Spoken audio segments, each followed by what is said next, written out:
Hello बच्चों, चलिए प्रश्न देखते हैं। एक माली देखता है कि लॉन में चपटी पत्ती वाले द्विबीजपत्री खरपतवार उगाए हैं। इन खरपतवारों को प्रभावी ढंग से कैसे छुटकारा पाया जा सकता है।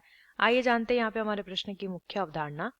यहाँ पे लिखेंगे हम मुख्य मुख्य अवधारणा। हमारे प्रश्न की मुख्य अवधारणा यहाँ पर संबंधित है।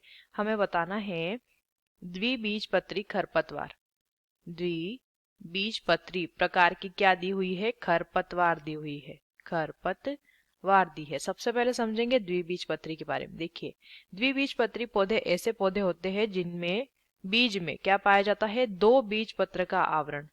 बीज में दो बीज पत्र का आवरण होता है, यानी कि बीज आवरण में बंद होते हैं। इस प्रकार के पौधे आवृत बीजी के अंतर्गत आते हैं। और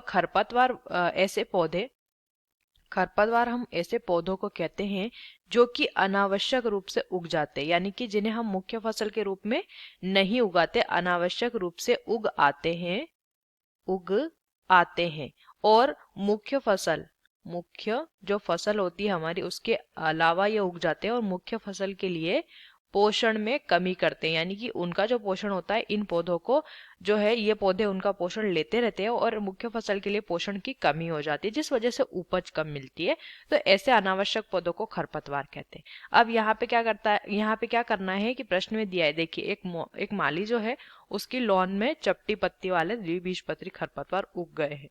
तो अब वो इनसे छुटकारा कैसे पाएगा? तो छुटकारे के लिए जो उपाय है वो हमें प्रश्न में पूछे गए हैं। तो पहली विधि होती है यांत्रिक विधि।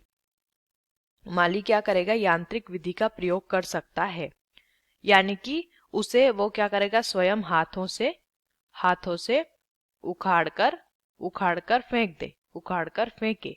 इसे यांत्रिक विधि कहते हैं। चूंकि इसमें समय ज्यादा लगता है, तो वो क्या करेगा? रासायनिक विधि का प्रयोग भी कर सकता है। किस विधि का प्रयोग कर सकता है? रासायनिक विधि, यानी कि ऐसे रसायनों का छिड़काव जो कि खरपतवार को नष्ट करते हैं, जिन्हें हम खरपतवार नाशी कहते हैं। जिन्हें हम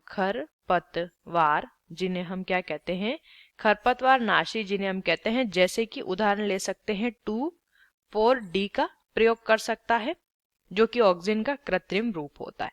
तो ये विधियां वो प्रयोग में ला सकता है। आशा करते हैं आपको इस प्रश्न का उत्तर समझ आया होगा। धन्यवाद।